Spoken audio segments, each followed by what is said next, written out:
Hi, my name's Will Pye,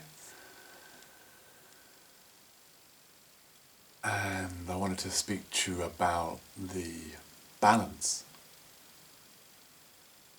of living a truly spiritual life and of being fully human in this world, of recognizing our deepest truth, our true nature as spirit, as consciousness, as awareness.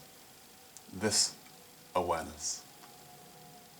This awareness that is experiencing you as me in your experience, watching this video. This awareness which is experiencing itself as me recording this video. This awareness which is the backdrop to the arising of all form.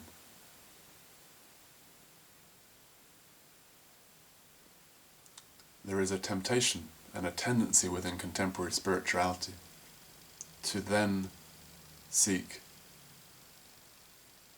to utilize this realization, or the speaking of it, the languaging of someone else's realization, to escape the human experience, to spiritually bypass.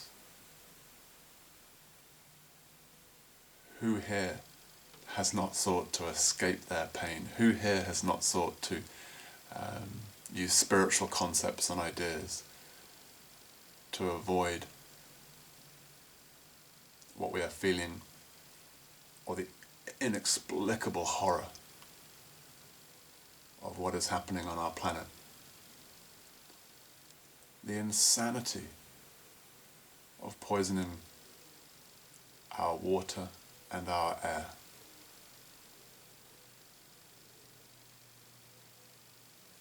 We cannot escape our pain. The only way out is through, and we must not rationalize or ignore or rise above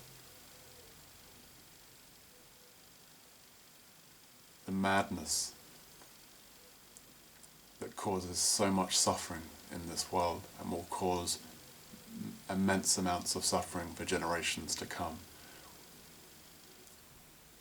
We must engage, coming from this realization, coming from this place of peace and joy, a truly sacred activism. Not throwing bins through McDonald's windows,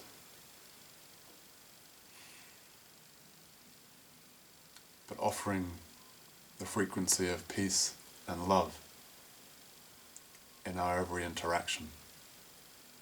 Challenging falsehood from a place of truth.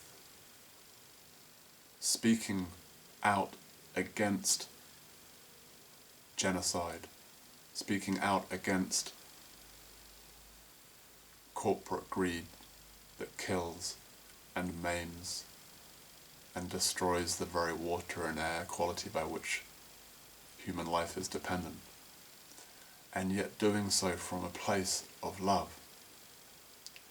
Doing so in the recognition that Tony Abbott, George Bush, Tony Blair, Benjamin Netanyahu, Saddam Hussein, all these individuals who have, through their choices and actions, caused so much pain, suffering, death, and destruction, and are so clever, perhaps not in the case of George Bush or Tony Abbott, that they would seek to justify, rationalize, and we perpetuate this through our media, as if it was anything other than insane to build a coal mine that will involve dredging the Great Barrier Reef and producing emissions at this time on the planet equivalent to the emissions of New Zealand.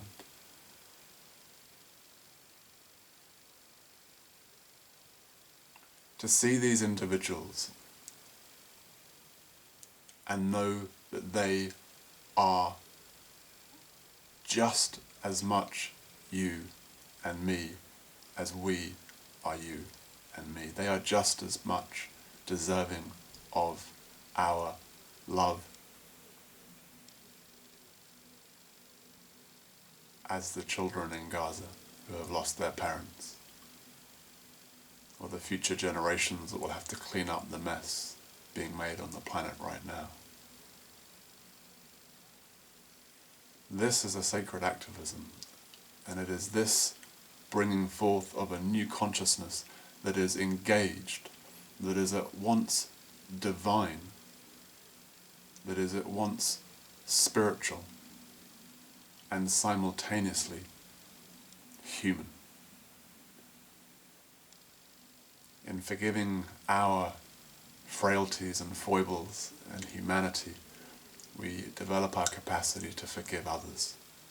Any hatred or judgment I feel towards Tony Abbott or George Bush, in my experience I have observed to be simply self-judgment, simply a lack of forgiveness of my own self.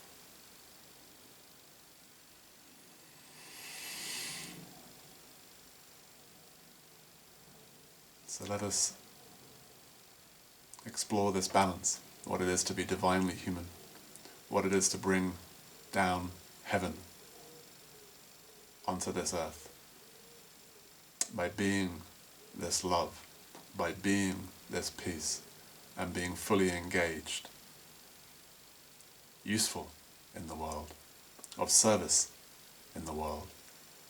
Because what else would happen when we realize oneness, when we realize we are one with all things, and a natural movement to serve all things, to love all things.